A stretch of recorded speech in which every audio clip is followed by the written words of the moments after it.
उधर कांग्रेस और लेफ्ट के बीच खींचतान बढ़ती जा रही है। कांग्रेस सांसद राहुल गांधी द्वारा रोड शो के साथ वायनाड लोकसभा सीट के लिए अपने चुनाव अभियान की शुरुआत उन्होंने की।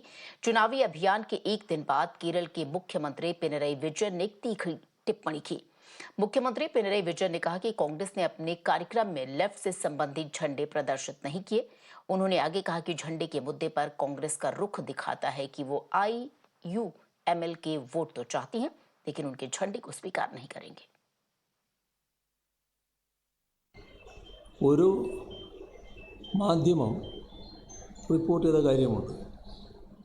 അവർ പറഞ്ഞത് കഴിഞ്ഞ തവണ വിവാദമുണ്ടായ പശ്ചാത്തലത്തിലാണ് ഇത്തവണ ലീഗിൻ്റെ പതാകയും കോൺഗ്രസിൻ്റെ പതാകയും ഒഴിവാക്കി പ്രവർത്തകർ രാഹുൽ ഗാന്ധിയുടെ റോഡ് ഷോയിൽ പങ്കെടുത്തത്.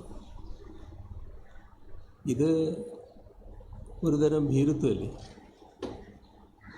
മുസ്ലിം ലീഗിൻ്റെ വോട്ട് വേണം, പതാക പാടില്ല എന്ന നിലപാട് എന്തുകൊണ്ടാണ് എടുക്കുന്നത്? ലീഗ് പതാക ലോകത്തെ കാണിക്കുന്നതിൽ നിന്ന് ഒളിച്ചോടാൻ സ്വന്തം കൊടിക്ക് പോലും അയിത്തം കൽപ്പിക്കുന്ന ദുരവസ്ഥയിലേക്ക് കോൺഗ്രസ് എന്തുകൊണ്ടാണ് താണുപോയത്? Chief Minister of Kerala is having an unholy nexus with the BJP. How we propagate or our propaganda, how should be our propaganda? That should be decided by UDF, not by the Chief Minister of Kerala.